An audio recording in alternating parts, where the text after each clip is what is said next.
I'm Nicole Boucher, the W.S. Lewis Librarian and Executive Director of the Lewis Walpole Library, and it is my particular pleasure and honor to welcome you to the 25th Lewis Walpole Library Lecture.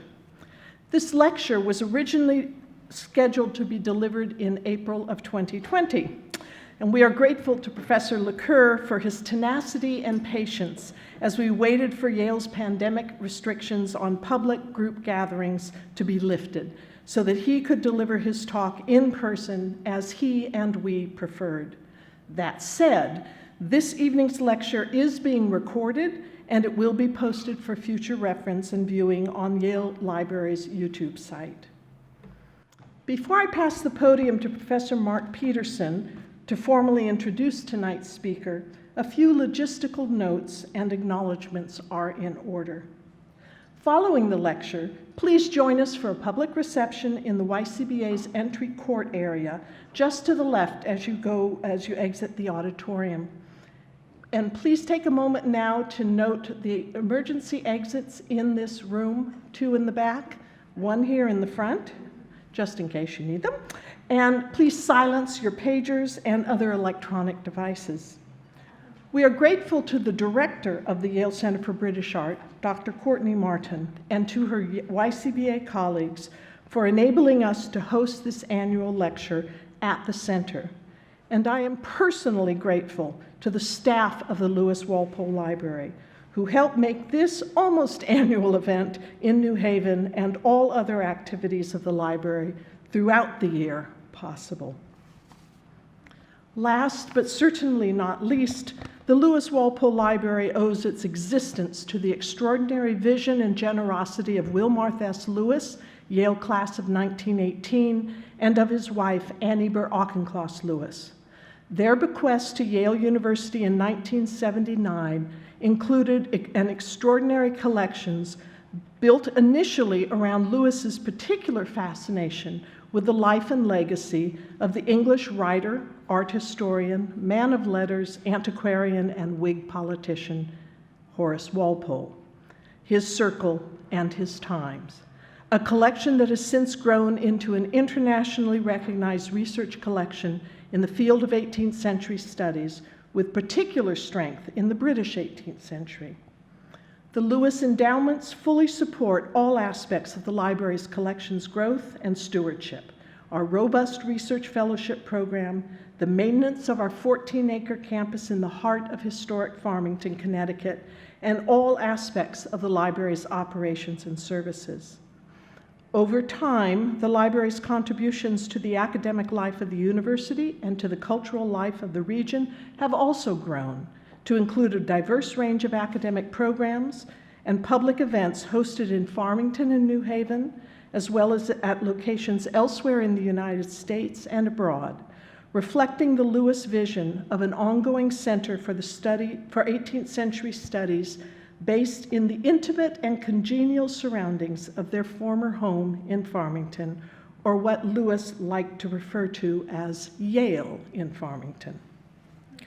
And now, please welcome to the podium Mark Peterson, the Edmund S. Morgan Professor of History, who will introduce tonight's speaker. And Mark will also facilitate the Q&A following the lecture. Thank you. Mark?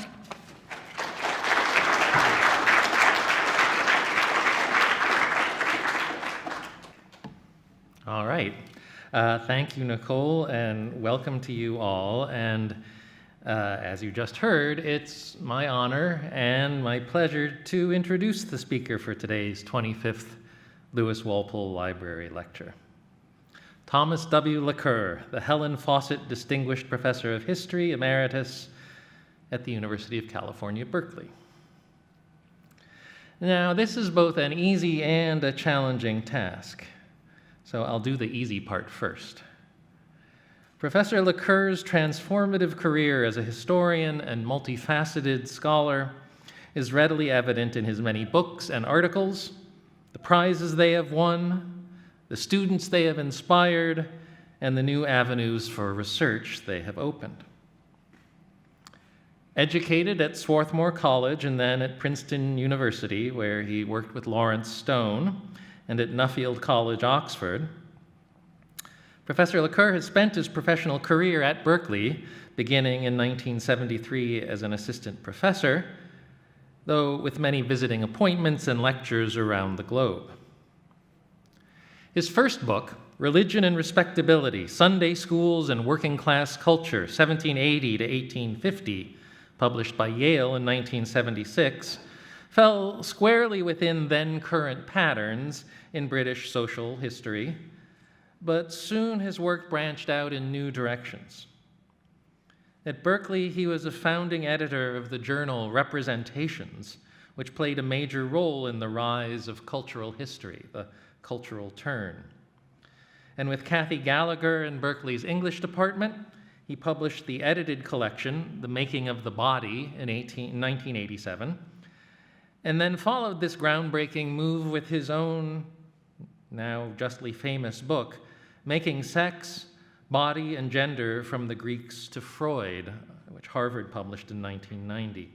That book has subsequently been translated into at least 12 other languages, including Greek.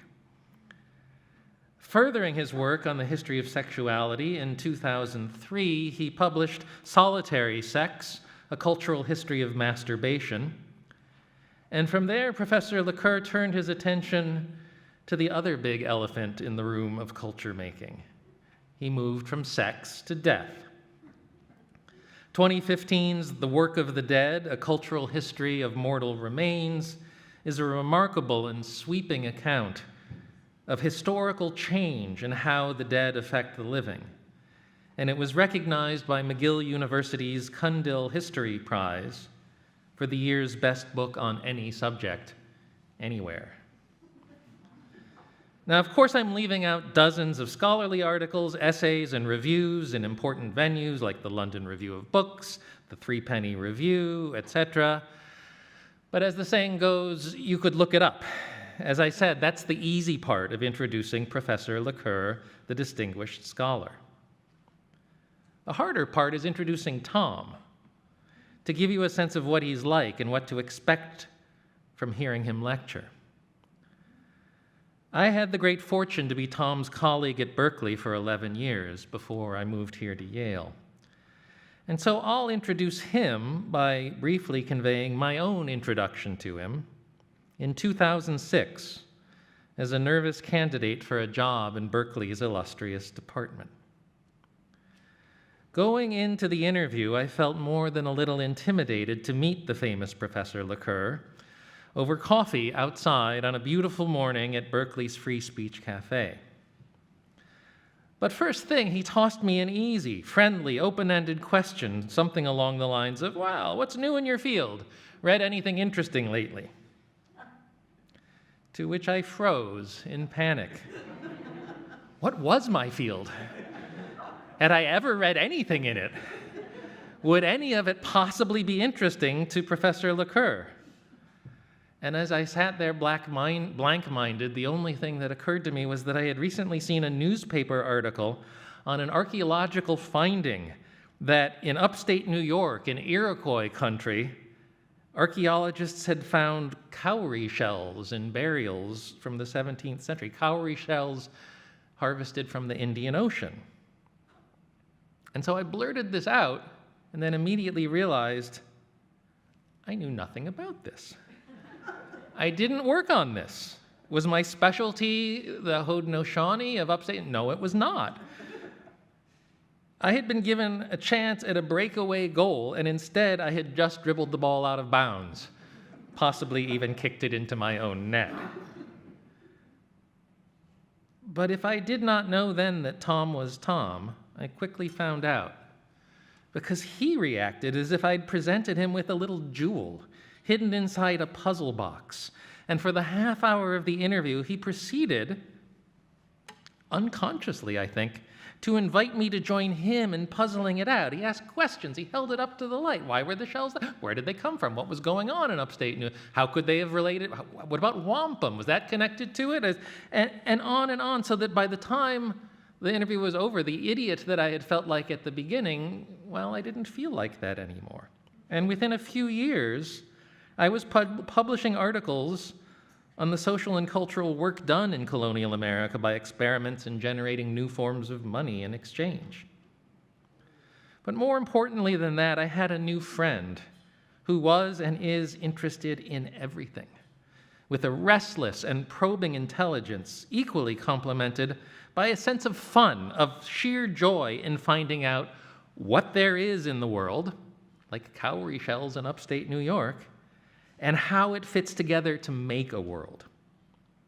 Tom is interested in growing apples and making cider, in cycling through the hills of the Bay Area, in the alignment of gravestones in New England cemeteries, in playing cello sonatas, and of course, in dogs.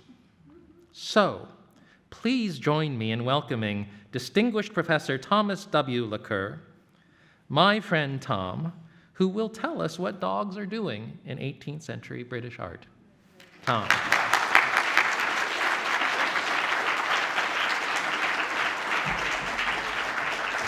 Well, I would thank you for that brilliant introduction. It's the first introduction I've ever heard you give without Sewell. That comes later. You may get to hear that. Well, I'm really glad that COVID is more or less over than not quite, as I see in this mask room, and I'm thrilled to be here. So the lecture is about what dogs are doing in 18th century British art, and I'm going to start by talking about the dogs in this picture.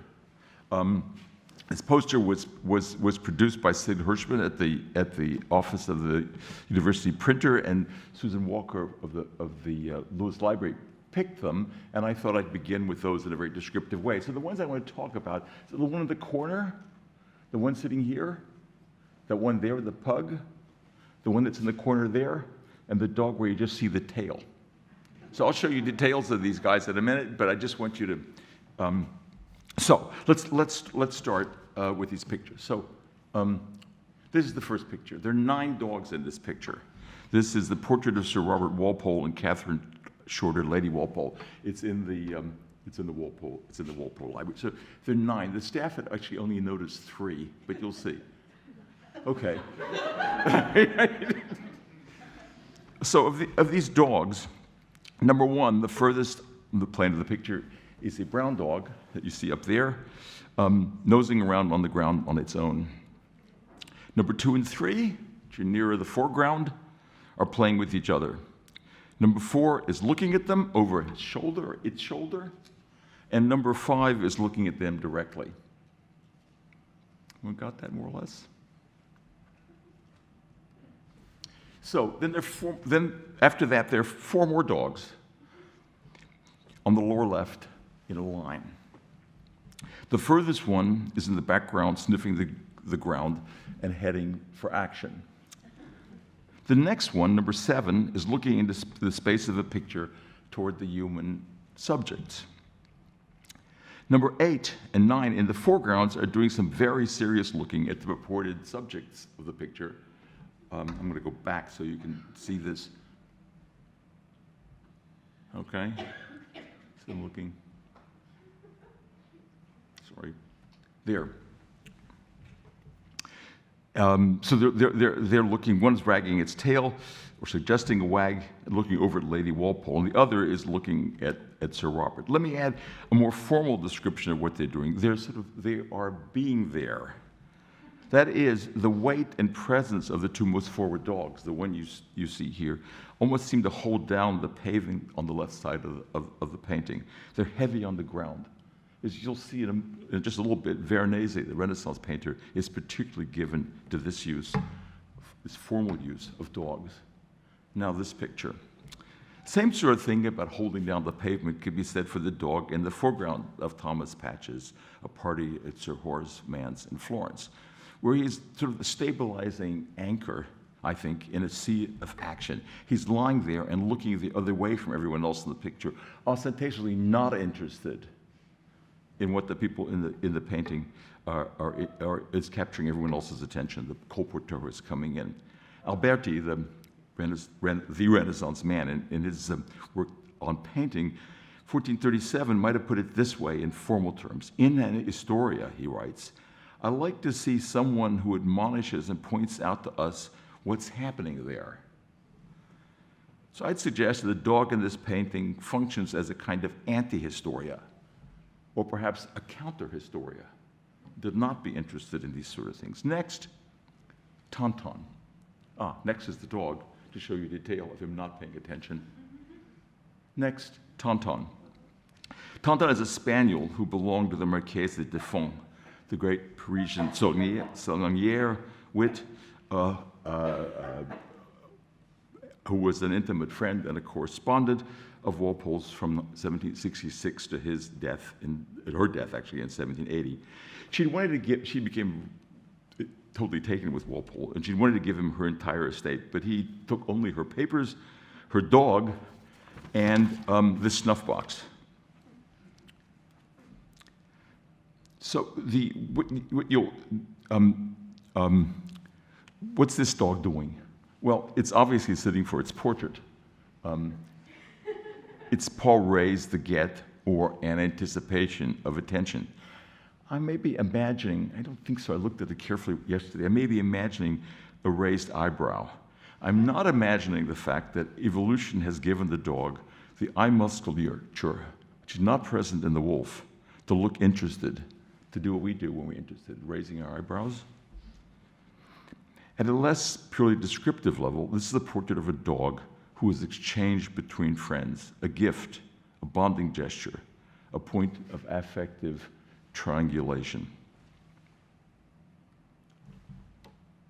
The beautifully painted dog, you'll remember he was in the left corner of the poster. The beautifully painted dog in Gill's 1781, a woodcutter with a young boy and a dog in a wooded landscape, won't add much to our repertoire of what dogs do, except to suggest who they do it with. At least in the eyes of painters, dogs hang out with the poor. Notice this one doesn't have a collar. It's curled up near the boy's feet in the front plane of the picture, looking dolefully at the world beyond.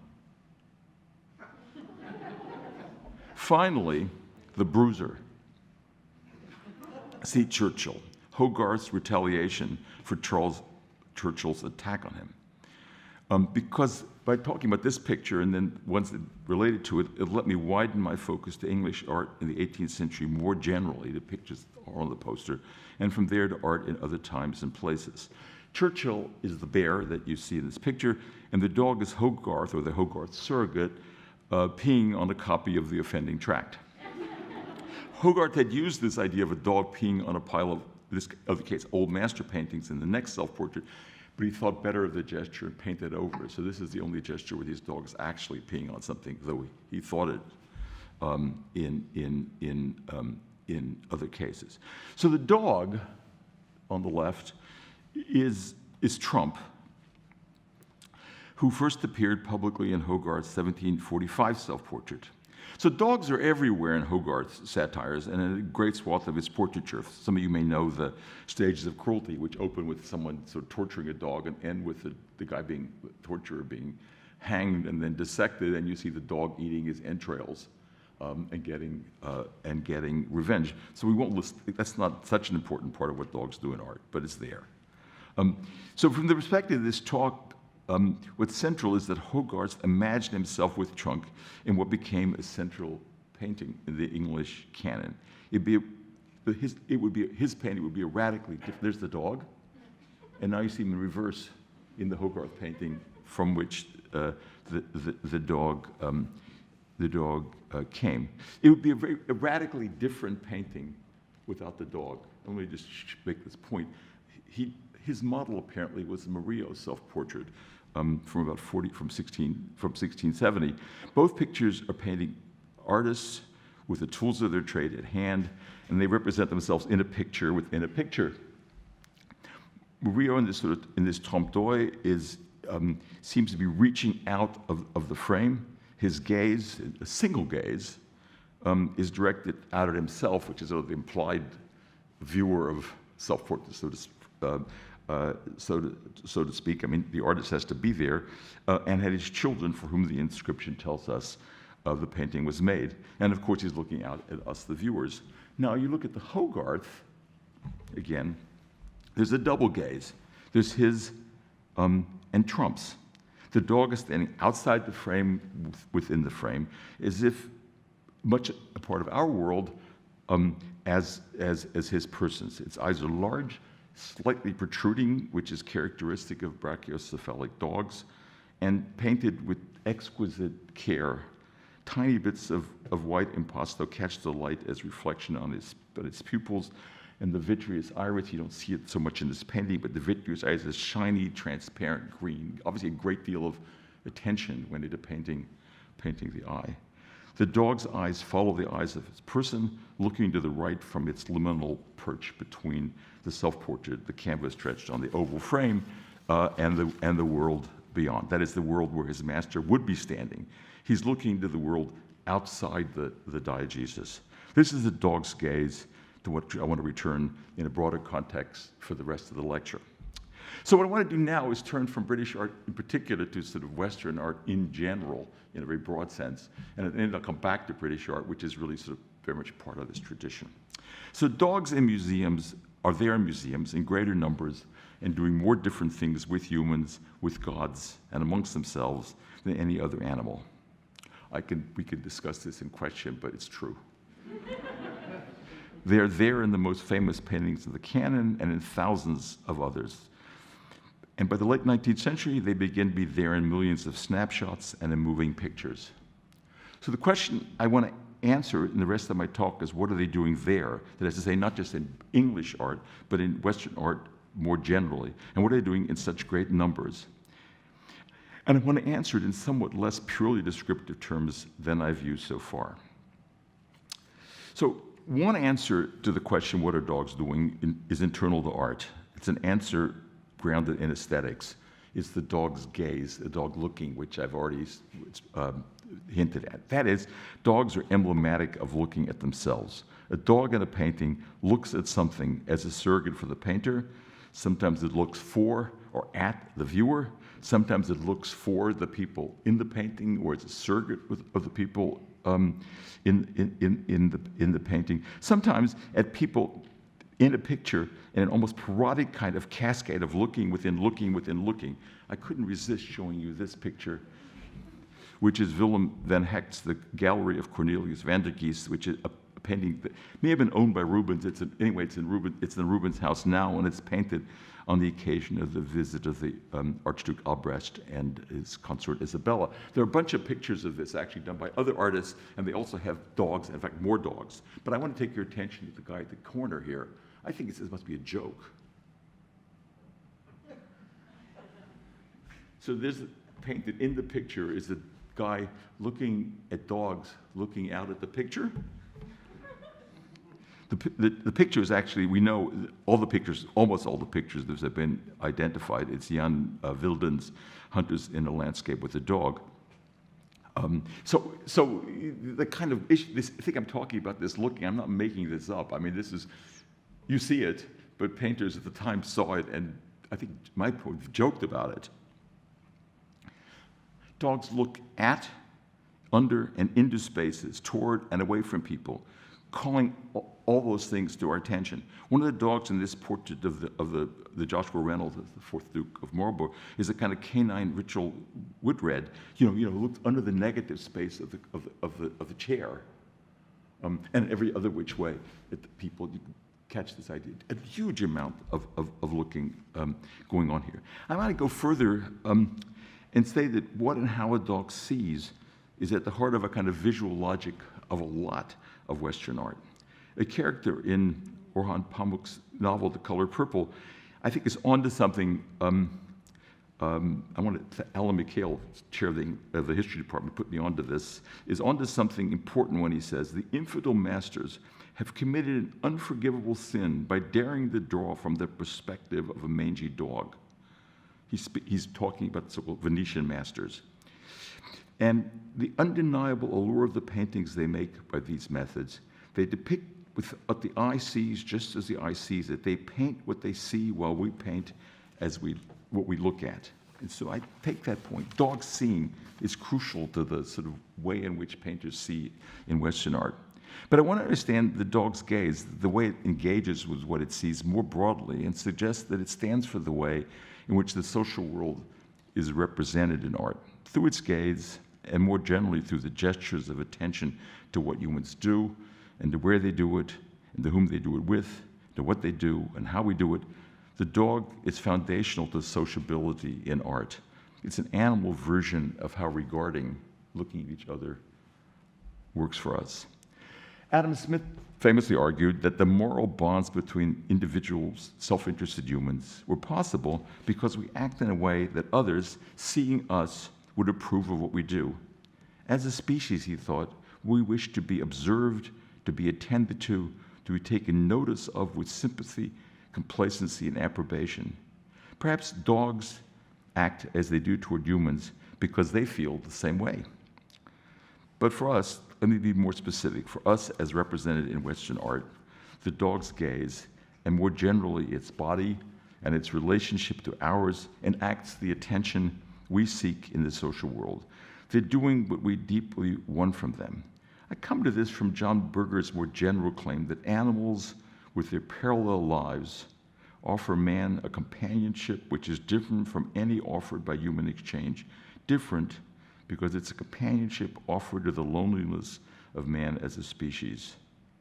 Dogs are the friends of last resort, or with less emphasis on a human category, the creature who seems consistently to care when no one else does. It's an old theme, and it's a current theme. It's evidence in the streets of our cities with the homelessness. It's evidence, at least in the imagination of the Cork painter Daniel MacDonald, a painting called the 1820s thing, A Village Funeral, where dogs looks into the grave of its master, presumably who died of the starvation in the Great Hunger. And dogs looking into graves is again a trope. Were this to be a talk, if I were to combine my death interest and my dog interest, I could do a lot on dogs, but I'll spare you that. So if to be the object of another's unwavering, unendingly loyal attention, the attention of someone we think we understand and who we think understands us, the dog is the creature, above all others, that saves us as a species from loneliness. The unrelieved and sometimes intrusive there-ness of the dogs is powerful. For people who prefer cats, that's exactly what's so annoying about the dog. But that intrusiveness, that being there, is built into their DNA.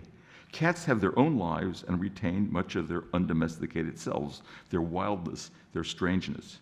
If cats seem to us inscrutable, the most inscrutable of the animals we live with on an intimate basis, every cat owner tells you don't quite understand what the cat's doing, but it's, again, a very long trope. Montaigne famously wrote, "When I'm playing with my cat, how do I know my cat is not playing with me?"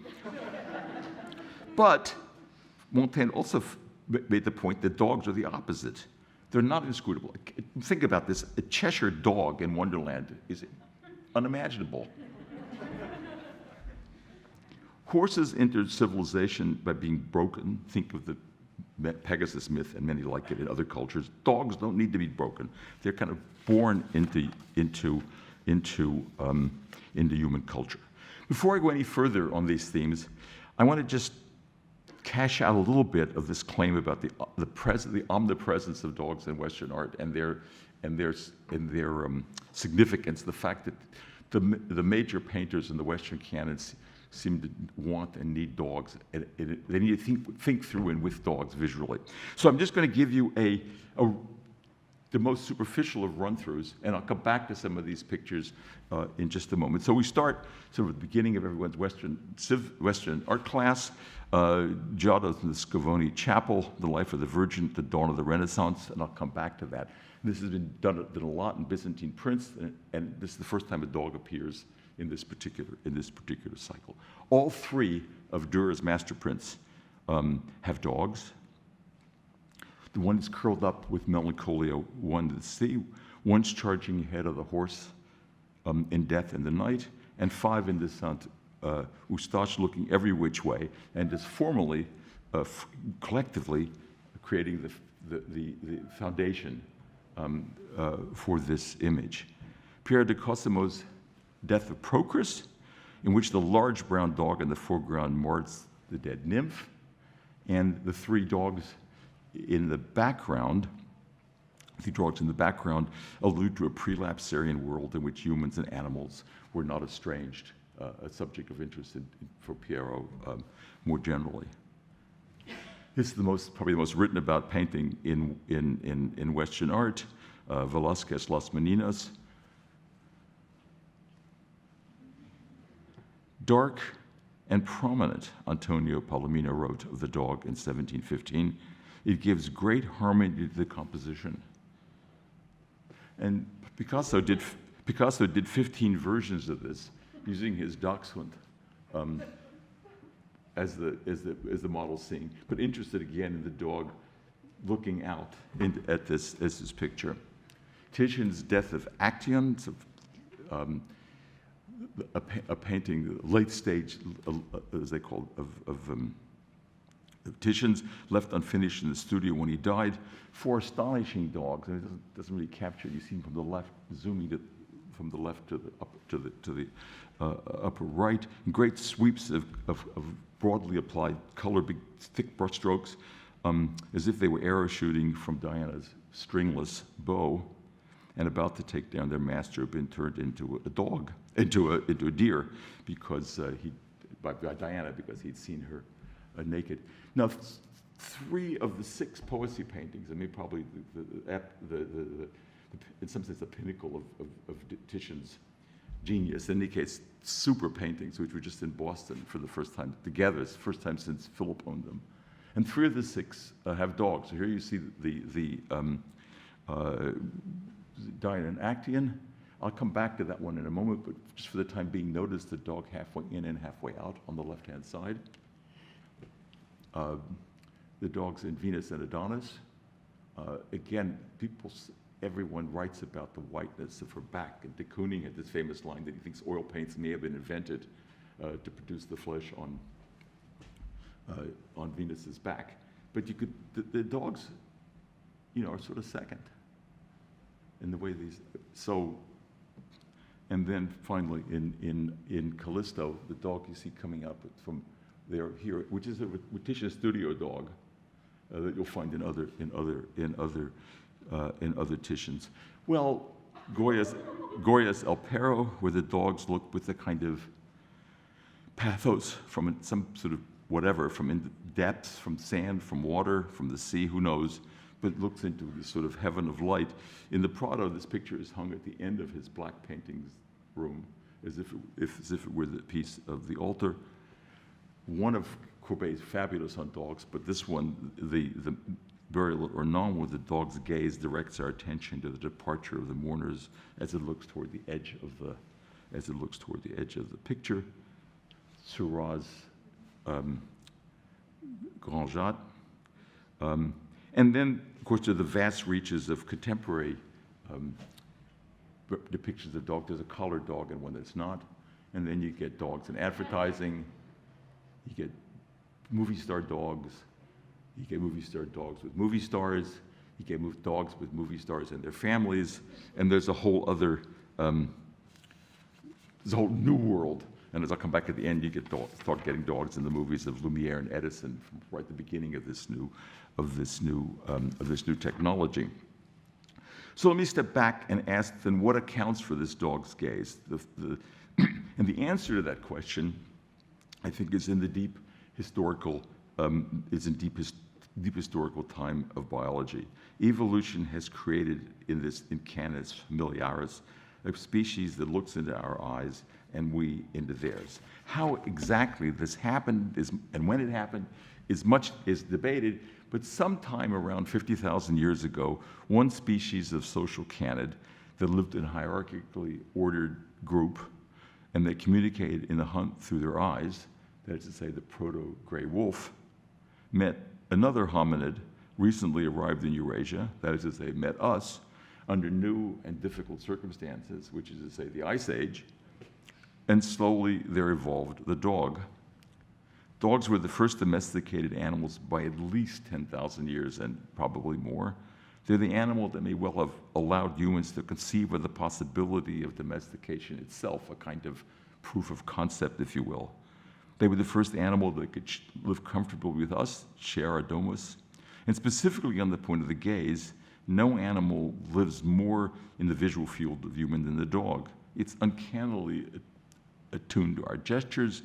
No animal is better at reading and consistently reading our wishes and desires. They're interested in us. They're interested in the spaces we inhabit, in doing with what we do, hunting, guarding, walking, hanging around, and pretty much everything else. In other words, in the lives we share, evolutionary biology meets culture. But it's not the product per se of the DNA of evolution. Our nearest relative, the chimp, is not even a contender for the dog's role, even though it shares 96, 90%, 80% of our genes, while the dog shares only about 82 to 84%, the cat around 90%. It would be hard, if not impossible, writes Jane Goodall, the great student of chimpanzees, to produce a chimpanzee who would live with humans and have anything like as good a relationship as we have with dogs. It's not a matter of intelligence, however understood, but the capacity of the dog to help, to be obedient, and to gain our approval. She learned from her dog Rusty that, she goes on, animals have minds, personalities, and feelings, which gave strength to the conviction that she'd formed early on and that became her life's work. Dogs are, in this sense, a kind of liminal creature between the wild and the not. If we were to think of a continuum of the visual and literary configuration I'll go ahead, we'll keep it up. Literary configuration of animals, we might put birds at one end. They stand in a metaphorical relationship, I want to suggest to us, a sort of parallel world on another level. And then they take on various meanings. So think of doves in paintings of the Annunciation, or dead pheasants in Dutch still life paintings. But dogs, I think, have come to be more a stand-in for us by nature of their cultural proximity. They're metonymic creatures, almost human. And in all sorts of ways, from ancient China to medieval and Renaissance Europe, those on the borderlands of what were taken to be civilization were imagined as cynocephalic, that is, as humans with dog's head. So I give you just on the left, one from the 15th century Nuremberg Chronicle, and on the right, a Byzantine icon of St. Christopher. But more importantly for me, they're often the surrogates for artists, and are represented, and what it says, animal witnesses to our lives. There are two ways to approach the question of how dogs made their way specifically into Western art, which in turn offers one sort of account for why they're there and why they do so many things. One of these ways, which I'm going to come to now, is through looking at the connection between dogs and perhaps their wolf ancestors and primal human activities that have, for tens of thousands of years, been represented in art. The hunt is the obvious example. The first art for art's sake, as Robert Costa calls it. The earliest representation we have of humans joining in an activity with any animal is a hunt scene carved on a rock face sometime between the early 6th and more likely the 9th millennium BCE, which in what is now Saudi Arabia. The hunt is the stuff of myth, of encounters of man and the gods, between the hunter Actaeon and the goddess of the hunt, Artemis, for example, who turns him into a deer and into prey. Since the Greeks, we have this story, and we have it again in the Titian. And again, I want you just to notice here the confrontation. Diana's dog seems to notice this before anyone else, before she does, on the right here. And this dog is coming in like Actaeon, defining the edges of the picture, and like him being voyeuristic, but I think probably more at the nymph back behind the column than he actually is at Diana. So he had, it's not clear who he was exactly looking.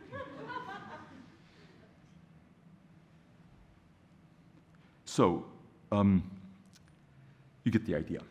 So then there's a long history, of course, of dogs in the hunt. So these are the Borgles. Then there's the dogs that work with lone hunters in the American West, and the dogs that hunt with queens in their sort of royal capacity, and the dogs that hunt with with poachers in the late with the poor. Then, okay, that's hunting. Then there's guarding.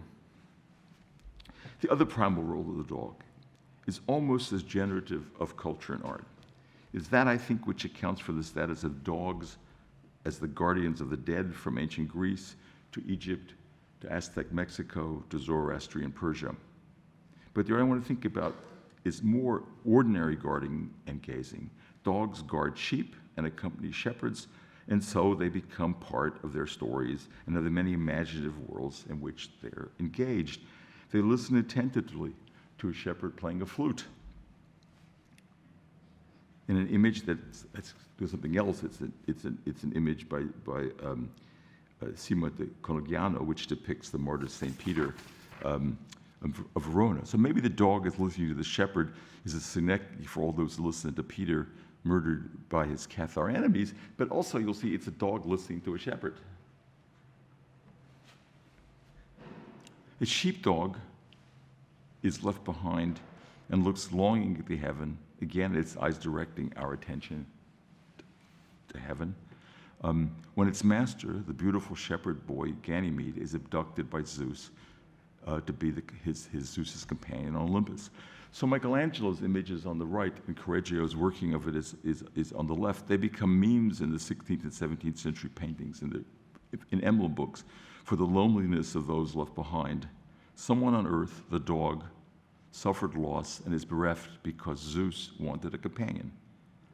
The Renaissance art historian Giancarlo Peretti writes that the dog left behind in Correggio, listen to the barking in the painting. The dog is the one saying goodbye. In sum, all of these and many, many other things that humans and gods and heroes do with dogs generate an art which represents their conjoint lives.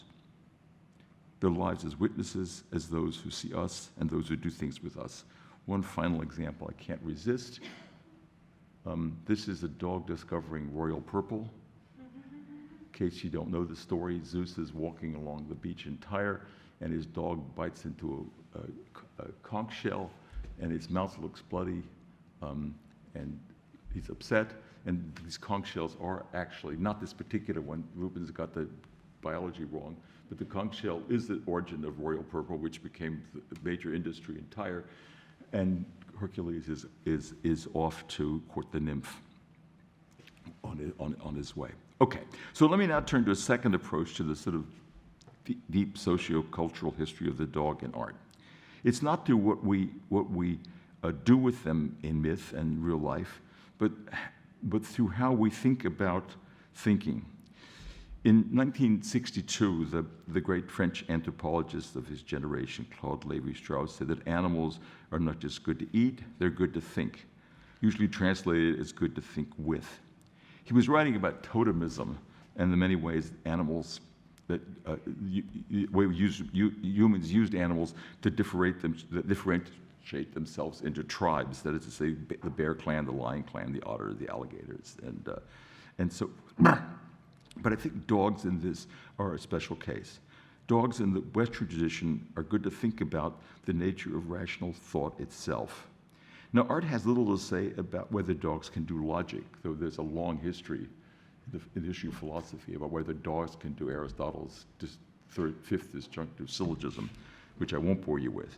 But it takes for granted in many images that dogs know how, for example, to guide the blind through all manner of hazards. The most literal sense in which the dog's gaze in art and what it does for humans. How they know what they know, that is sort of canine epistemology, is something that's engaged philosophers like Montaigne, who's brilliant on this subject, when he describes how a dog calculates whether it and its blind master can navigate through a narrow passage side by side, or the dog has to nudge the master through separately. So what the nature of that kind of thinking is a philosophical problem that I won't engage with. But painting dogs leading the blind is a trope from the early Renaissance through the 19th century, and I give you here a Bruegel. No single species over the age is so deeply implicated in the mythic structures of the human imagination around the world And I might also think about thinking about what constitutes thinking. God has the dog, the California Cato Indian tale goes, and many other stories like it. They continually offer companionships to human, or more specifically, a locus for imagining that an animal cares sufficiently to assuage the loneliness of man as a species. Art, in some sense, mobilizes the there-ness of the dog the knowingness of the dog for its own purposes. So the story I want to tell, there's an inflection point in that story, and anyone who's ever taken art history knows the inflection point will be Giotto. And so let me go back to the picture that I showed you earlier. So Joachim, the father of Mary, his wife is barren. He's been goes to offer sacrifice. The sacrifice is refused, and you see him here dejected, leaving the temple. The next picture is the one I showed you. Is where he meets his shepherds. They give no sign of greeting him. They ostentatiously sort of avert their eyes, but not so the dog. And it's not an allegorical dog or a dog actively engaged in work. The sheep are taking care of them. The sheep are fine. They're taking care of themselves. Nor is it a dog needed for the reality effect. You could believe there's a shepherds and sheep without the dog. It stands in front of the stranger whose head is bowed. I take it in sorrow. And Giotto depicts him getting up his hind legs. Both paws are off the ground, as if the next moment they'll come to rest on Joachim's claw. He raises his head, wags his tail, and looks Joachim straight in the eye. And Joachim returns the look. It's an utterly banal gesture. It's a canine commonplace, but it's also a moment of the recognition of humanity, of caring, energy, and joy. In some sense, dog meets saint. Giotto captures, I think, here an imagined moment like that which the philosopher Levinas describes when a dog named Bobby in a German forced labor camp recognized him and his fellow prisoners as human beings by greeting them as they returned to their barracks. The last Kantian in Germany, he says. If the Kantian Levinas were actually reflecting in his study on the moral capacity of the dog, he wouldn't have said that. Animals, in Kant's view, are incapable of acting on or responding to moral claims. But they, Bobby in this case, are capable of acting as if they could. And Levinas is accordingly moved by the gesture. A creature cares. And that's what the Giotto painting exemplifies. That is what enters into our imagination. So we take one more example of what dogs do in art. That is how an artist thinks with dog by considering the largest of all Veronese paintings, the Wedding Feast at Cana, which you can all see easily at the Louvre, because at the other end of the room is the Mona Lisa. So you get as much room as you want to get in front of this picture. So that's the whole picture, to give you a sense, but now let's go through it bit by bit. Begin at the top left. I mean, I can't show. At the top left, nearest the front page of the picture, is a dog looking down from the balustrade directly at Jesus. The humans further along are looking elsewhere. At the bottom left is the dog defining the edge of the canvas. The dog comes on the scene and onto the painting. Brilliant white paint of its furs begins both a swath of white cloth and a third of the way that you see the rest of the painting, and it'll take our eyes to the central figures and Jesus beyond. The line of white defines the tiles, the brocaded cloth of the musicians, and it's almost intense as the white of the two greyhounds that I'm going to in a moment. So just get this idea. Veronese is no minor painter, and in his largest painting, he has this many dogs doing this many things. And I could take you through other major Veronese paintings and so forth. So this is what sort of interests me, that so much care goes into these places. So let me do the other two dogs. So these are the two dogs in the center. The greyhounds at the viewer's eye level form the base of the painting, a sort of central axis, and we look up from them.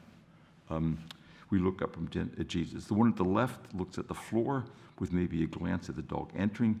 but really it has the look of just being there, near sleep, maybe, but watchful, sort of a quiet pose that we'll see again and again, sort of Durer's melancholy and its many epigones are another example. It's profoundly present. Its weight near the exact midpoint of the picture anchors, in my view, the party. The dog's companion, in other words, looks the other way. So like the picture I showed you from the Walpole, they're heavy on the ground. Can you see what happened to the floor if they weren't there?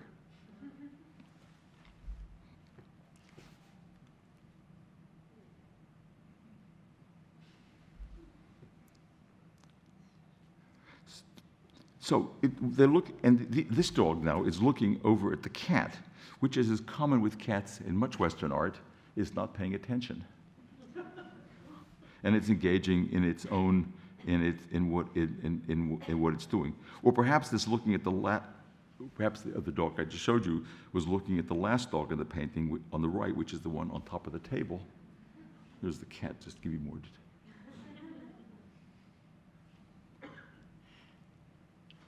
So that's this dog, little dog, on the table looking for food, and so that's the furthest right. So from the top dog to the bottom to the middle to the right.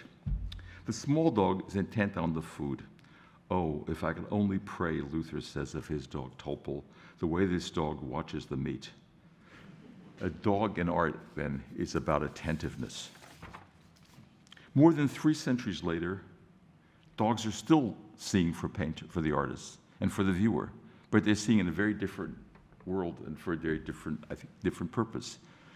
Gustav Caillebott's Europa Bridge, I think, is exemplary. It's not easy, as art historians have pointed out, what's actually going on in this picture, which makes it sort of exemplary in some sense of a deracination in the modern city, determining who is who, who's looking at whom, and what's going on in this painting, except for the dog. The dog knows exactly where it's going and what it sees. Its owner, we can guess, is 6 feet back, just a little in front of the spot from which the painter sees the scene and creates its perspective. In a formal sense, then, the dog's gaze is crucial to how this picture works. It's as if it's establishing the lines of sight as they recede into the distance. But the dog is also the flaneur, the surrogate in this case for the painter. Maybe the doppelganger of the man in the top hat, and that both seem to be looking at the woman with the umbrella, and for us. So far, then, I've suggested the dog in art functions primarily through its gaze, through what and how it engages, through what it sees in the world of a painting. I've also focused mostly on the mythological and religious art and on some of these portraits, these other paintings so far, though this is a suggestion that in the modern world and the paintings that we see in 18th century England, there's obviously less historical painting and less mythological painting and more paintings of the worlds of everyday life. And I want to reverse the terms. So rather than talking about what dogs tell us about art, I want to talk about what art can tell us about dogs. Or more specifically, we can tell us about how humans imagine dogs as witnesses, as creators of sociability, and companions in solitude. I want to talk about the nature of sociability itself, or friendship with the dog. If this Stanley Cavell's view of what friendship is on point here. He says it's not what one does with one's friends that matter, but that what one does with one's friends. So then, because we do so much with dogs, dogs seem to be imagined as our species' best friends, or in any case, our most loyal companions in most places. So let me just briefly take you through. The dogs are in taverns and in farmhouses in 17th century Holland. A dog barks at the drummer in the night watch. There are dogs in the crowds, the Boston Massacre, thank you, Mark Peterson. The dogs in the Haitian Revolution. The dogs in the Revolution of watching in the 1848. The dogs taking walks with their master and their mistress in Gainsborough's Mr. and Mrs. Hallett. It's clearly her Spitz looking at her and not at him. The dogs taking walks along the Seine in the Caillebott painting. The dogs that gawk at crowds. The voyeur dog, along with voyeur people in the Jerome. They're there in city squares, Venice and Carpaccio, and in Paris of the the Impressionists. They're there in our studies. They're there in Tycho Brahe's study. They're there in Christine de Pizan's study. They're there in St. Jerome's study along with the lion. They're there in St. Augustine's study in the Carpaccio. And a iconographic interpretation would tell you, Panofsky would tell you the dog is seeing the light, and the dogs are meant sort of a platonic view to be able to see truths sooner than humans. You could have that iconographic view, but first of all, you need an animal in that place. You need something on the space. And secondly, the dog wants to walk. I mean, once get Augustine's attention. Lipsius, the great humanist, famously engaged with his dogs, at least two of the frontispieces of his work. And the great Rubens painting, The Four Philosophers, you see this dog left when Lipsius died. His mops is putting his there he is on the lap of one of Lipsius' students, a guy named Volvarius, to whom he had bequeathed the dog. Well, for much of Western history, the dog in portraits of women, except for goddesses and the occasional queen, tended to be small. Hunting pictures were often of male subjects, and they were large dogs. But the dog in the new painting of the late 18th and 19th century offers a new kind of subjectivity, a new sort of sociability for women as they took their place beside and outside the home. So, to give you two examples, Aikens, the artist's wife with a setter dog, you get to a lot of large dogs, people, the Whistler Symphony in white, and then a whole new genre of family portraits, which begins in there are some Renaissance ones, but the first ones are really late 17th century French, which then make their way into the rest of the canon of a family, not just individual family portraits of people in these things looking and engaged with each other in an affective way, and then also with their dog. And here you get this in spades, so to speak. Renoir's Madame Georges Charpentier and her children. So the dog here, the Porthos, on whose back Georgette sits, there seems to me represents an exemplary rethinking of the sort of emotional economy of a family. Perhaps not a radical departure from the 18th century precedents, but a translation of this 18th century into a new kind of formal and, I think, affective language. And all this sociability then suggests also the opposite, that the dog then alone stands for, in the picture, evokes this sort of emptiness and loneliness that you saw in the picture that I just showed you before, and you see it in the Turner. So that's another sort of trope of where dogs produce a kind of quality of sociability or its absence. And finally, on this theme, Marx's Hund vor der Welt, the dog before the world, a painting of his dog Russi. You also notice how many of these dog names we know. We know thousands of dog names going back to antiquity, which is in itself an important and interesting fact. He was actually going to call this painting, "This is how my dog will see the world." And then, of course, there's a whole library of photographs. And these are sort of photographs of dogs from Brazil to Bucharest to London who are supposedly have an exceptional capacity to understand human gestures, but also to exemplify, in some sense, the misery of homelessness. So street dogs in India, and dogs in pictures of the homeless, which again are sort of everywhere on the web and in all sorts of places. So we're nearing the end. The last stage, if we had another version of this, is that what happens with the dog in the 20th century and then in some of the 21st century, the dog, so to speak, in the age of mechanical reproduction. Well, the number of dogs increases dramatically. The early movies have dogs. Edison has this wonderful thing where guys are going like this, exercising for 30 seconds, and Edison puts a dog in to watch him. I would argue, or I would suggest it's sort of on the visual convention that humans do something that someone needs to be watching. The dogs in Lumiere movies, the very early ones, but those seem to be sort of dogs that wander into the scene before movie makers, before people understood that the frame of the movie was different from the frame of the outside world, though they didn't retake it to remove it. And then, of course, photography also then produces advertisements. The most famous image is the logo, His Master's Voice, which is done for RCA, and until I think Nike or Adidas was the most reproduced advertising image in Western history. It's the portrait of a mixed breed dog named Nipper, most probably sort of a Jack Russell Terrier, who lived with its owner in a Bristol theater where the owner worked, and this painting in this dog gazes into the sort of darkness of the horn from which a voice emanates. I mean, it's pretty amazing, this level of looking and attentiveness, and it's about hearing, I guess, but it's also about, he hears, I guess, his master's voice, and is curious, he's looking in. So I'm going to conclude. One more picture in a second. What dogs do in 18th century British art? They do pretty much what they do in Western art more generally. They hang around with us, they do with us what we do, as friends do. They look at us and they look at surrogates for the artists, and they look for figures in the painting.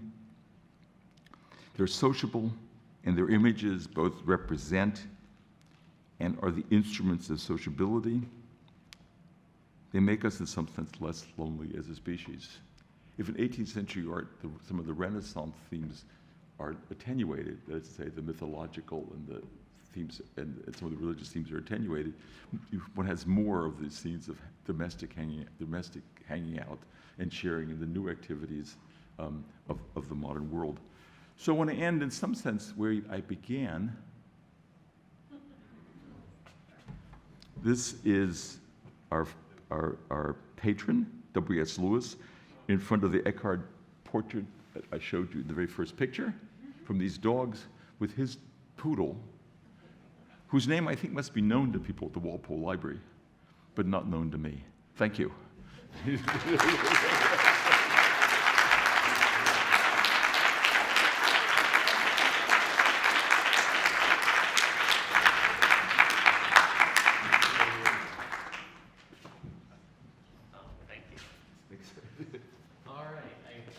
think the lights will maybe come up a little bit, and we have people with microphones so that if you have a question, which Professor Laqueur has graciously consented to answer any and all of, except questions about cats. No.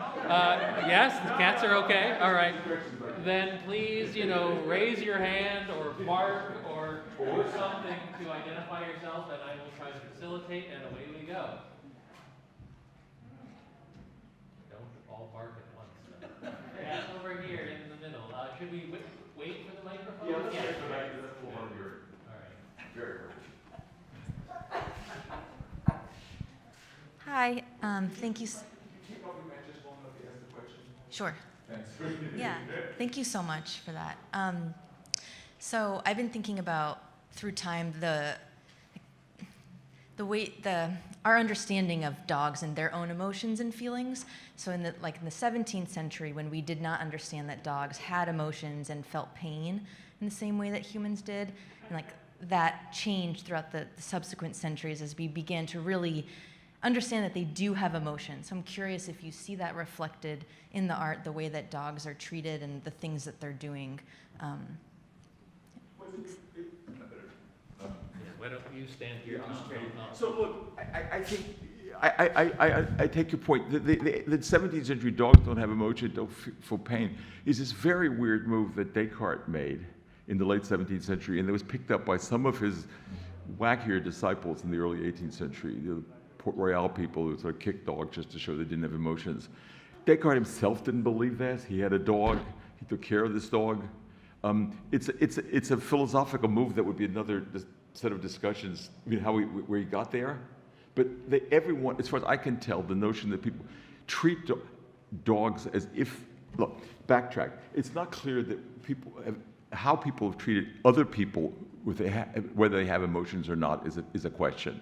And no Roman slave owner had a big interest in the emotional lives of their slaves, right? So the gender part of this too. So you could do a whole history of how one might have regarded the emotions of someone else. But the Cartesian view that animals, because they don't have souls, don't have emotions, is really a kind of ratio. It's often cited, and it's a kind of license for vivisection. And it becomes important. Interestingly, in the late 19th century again, when Darwin is debating with his somewhat critics. So by the late 19th century, all the smart people think that evolution is clearly the case. I mean, so there's no opposition to this. But people are really worried about, well, can you actually get consciousness and emotion out of evolution? And Darwin writes a whole book called The Expression of Emotions in Animal Man to show that you can, including even religion and higher order things. His opponents will say, we're with you every bit of the way except for consciousness and a higher emotional life. And there they all say, we are followers of Descartes. So, and then they go with what Wallace, the other guy, the evolution, thought, that souls or consciousness or our capacity for emotions have to be there by special creation. We couldn't be what we, but that's it. Again, it's sort of a recherche version, as you saw from this art, and I think I could show you continuously. People act as if dogs have. So people who weren't philosophers, which is to say, painters whose thinking interests me here. So what I'm working on this book is not what do philosophers think of dogs. There's a whole history about can they do rational, are they rational, are they not rational. It's not sort of my primary interest. My interest is that this great Western tradition of painting, and I could make the case for other parts of other traditions, is so interested in the dog as an emotional doppelganger.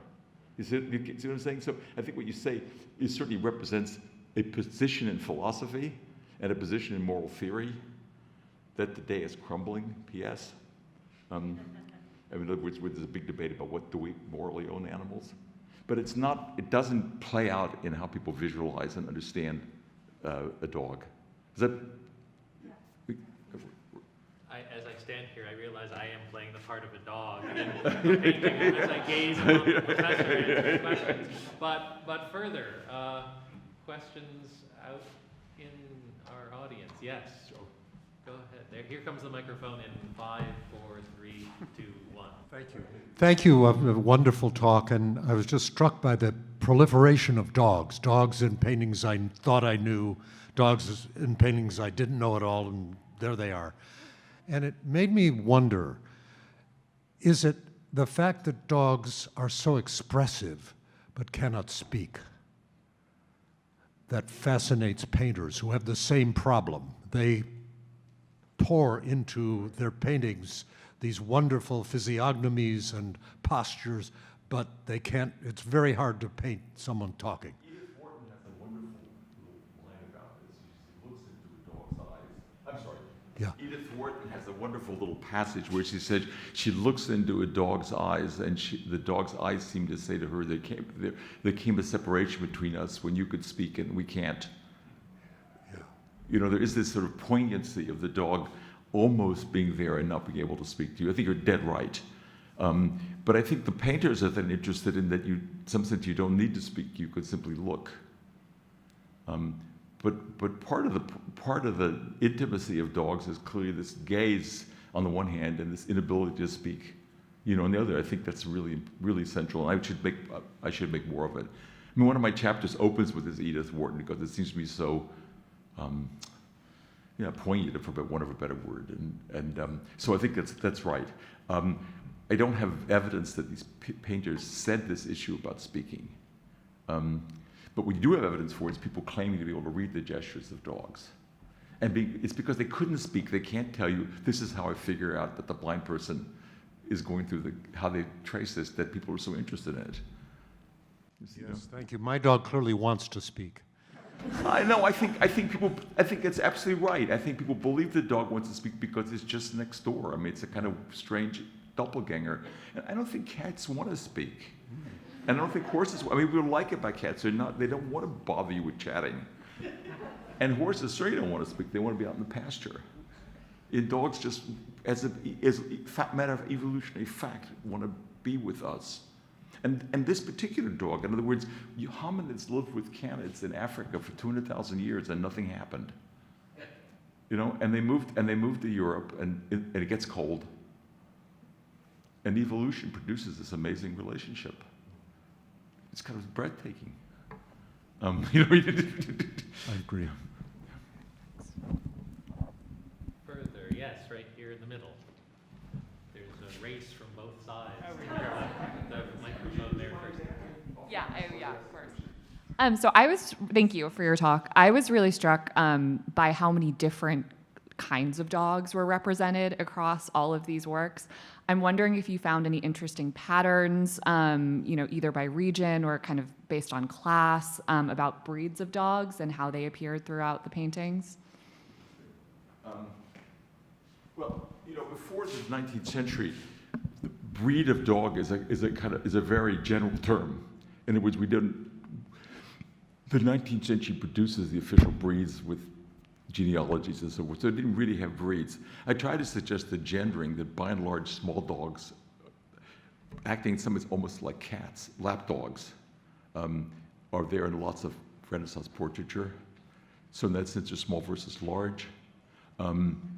Hunting dogs are differentiated between, and they're quite good between sight hounds and scent hounds. So we know that the dog in Las Meninas is a scent hound, because we know we have hunting pictures with him with this dog. So there's sort of ways in which we could talk about these guys. So the painters were, in particular portraits, were conscious, but also there are lots of portraits where dogs just appear with poor people, even in the Renaissance. So it's not a question of prestige or of this guy loving, you know, whatever. And I think the dogs, for example, in the Titians were his studio dogs. I mean, they repeat in all these sort of plays. I think were just dogs that were around. And likewise, Rembrandt.